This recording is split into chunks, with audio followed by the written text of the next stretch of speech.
गाडगे महाराज मिशनमध्ये 1972 पासून काम करण्याचा योग आला. माझी सुरुवात झाली ओतूर गावापासून पुणे जिल्ह्यामध्ये. तिथं बांधकामाची जबाबदारी माझ्यावर देण्यात आली होती. मग शाळेचं बांधकाम केल्यानंतर सागवानचे दरवाजे आपल्याला पाहिजेत, खिडक्या पाहिजेत, म्हणून मेळघाटमध्ये लाकडाचा पुरवठा होतो. या हिशोबाने मी मेळघाटमध्ये आलो. 2-4 वेळा लाकूड घेऊन येणे जाणे करीत असताना हा दुर्गम भाग पाहण्यात आल्यानंतर महाराष्ट्र शासनाचा जो मास्टर प्लॅन असतो त्याच्यामध्ये ढाकरमल गाव होतं. आणि हे एवढं अति दुर्गम होतं की आपण धारणीपासून जर इथं आलो तर जी मोठी नदी लागते आपल्याला, या नदी तिच्यावर नाही, ही सिपना आहे, सिपना. तर तिच्यावरती पूल नव्हता. आता जो पूल दिसतोय ना तो पूल नव्हता आणि इथं कुठलंच वाहन नव्हतं. तर अशा याच्यात मी हे गाव ह्याच्याकरता स्वीकारलं की मी इथं शाळा सुरू करतो. 1992मध्ये इथं महाराष्ट्र शासनाच्या मान्यतेनुसार पहिला आणि दुसरा वर्ग गावात गुरांचा गोठा म्हणजे बकऱ्या ज्यात बांधत होते तो गोठा भाड्याने घेतला आणि पहिल्या आणि दुसऱ्या वर्गाने शाळेची स्थापना केली. तत्कालीन आमचे चेअरमन हे वगैरे सोबत होते. माझ्यावर त्यांनी ही जबाबदारी सोपवली आणि ते निघून गेले. त्यानंतर या शाळेचा हळूहळू विस्तार होत गेला. ज्यावेळेस 7व्या वर्गाला शाळा पोहोचली त्यावेळेस इथं खूप कुपोषण झालेलं होतं गावोगावी आणि सर्वात जास्त या गावामध्ये कुपोषण होतं. त्यामुळं तत्कालीन जे कलेक्टर होते, जिल्हाधिकारी, त्यांनी पाटील साहेब, शिवाजीराव पाटील म्हणून, ते दिवाळीच्या दिवशी इथं आले आणि आपली शाळा अगदी समोर जे आता स्लॅबची इमारत वगैरे दिसते तिथं झोपडीवजा याच्यात भरत होती.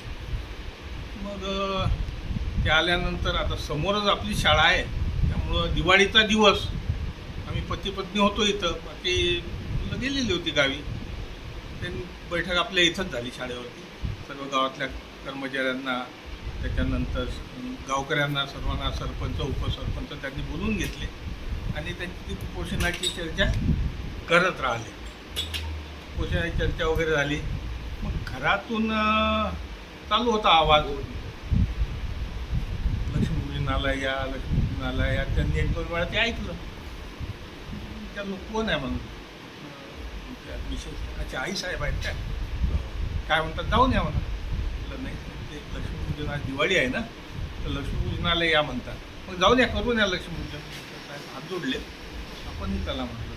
चला म्हटलं, आले. माझ्या त्या लक्ष्मीपूजनाच्या ह्याच्यावरती फक्त गाडगेबाबाचा फोटो होता. त्यांनी विचारलं काय म्हणत लक्ष्मीपूजन कुठं आहे? म्हटलं माझी लक्ष्मी हीच आहे. त्यांनी पाठीवरती थाप दिली, बाहेर आले. त्यांच्यासोबत धारणीच्या शेवंताताई चव्हाण म्हणून महात्मा शाळेच्या संचालिकाच होत्या, त्यासोबत होत्या. विचारलं आपल्या गाडीत शाल आहे? ते म्हणणे शाल तर नाही, पण एक धोतर आणि पातळ आहे, ते दोन्ही घेऊन या म्हणतात. तसा माझा उभयतांचा त्यांनी पहिला सत्कार ऐन दिवाळीच्या दिवशी केला आणि मग त्यांचं कुपोषणाचं काम झालं, ते निघाले जायला. त्या कामाला परत आलेलो. आपल्याला काही अडचण म्हणत, म्हटलं साहेब अडचण काही नाही, अगदी व्यवस्थित चाललं आहे, पण आपल्या संस्थेला जागा नाही. कलेक्टरच्यासोबत तहसीलदार होतेच, त्यांना बोलवलं. ते म्हणे साहेब यांनी आपल्याकडे अजून अर्ज केला नाही म्हणे. अर्ज न केल्यामुळं आपण काही त्याच्यात सांगू शकत नाही. मला विचारलं का नाही केला म्हणून. म्हटलं साहेब मी तहसीलला अर्ज केला आहे. कोणाकडे केला म्हणून. म्हटलं नाही, तहसीलदार साहेबांकडे. त्यांनी तिथूनच कॉन्टॅक्ट केला त्यांच्याशी, त्यांना घेऊन बोलवलं. त्यांनाही समजलं की ढाकरमलला जाऊन राहिले म्हणजे संस्थेत गेले असतील आणि जागेचा प्रश्न तिथं निघाला असेल. ते फाईलच घेऊन आले सोबत येताना गाडीत. हे 8-8:30 पर्यंत इथंच थांबले जिल्हाधिकारी साहेब. आणि ती गाडगेबाबाचे भक्तच होते, मुस्लिम भक्त, शिवाजीराव पाटील. त्यांनी सांगितलं की लक्ष्मीपूजन आजपासून 5 दिवसात या शाळेला ही जागा मिळाली पाहिजे. 5व्या दिवशी जर मिळाली नाही म्हणत तर तुम्ही आमच्याकडे या आणि आमच्याकडून घेऊन जा, पण तुमच्या खर्चाने येऊ नका. गाडगेबाबाचा पैसा खर्च करू नका. जाण्या-येण्याचा प्रवास खर्च माझ्याकडून घ्या. 5 दिवस जायची गरज नाही पडली. 4-4थ्या दिवशी तिथं ऑर्डर आली. अशी दिवाळीच्या लक्ष्मीपूजनाच्या दिवशी ही जागा मला मिळालेली आहे. अरे वा. तिथून कामाला लागलो तर अक्षरशः खरंच इथं म्हणजे एवढं प्रसन्न वाटते की वा वा. सोडून जायची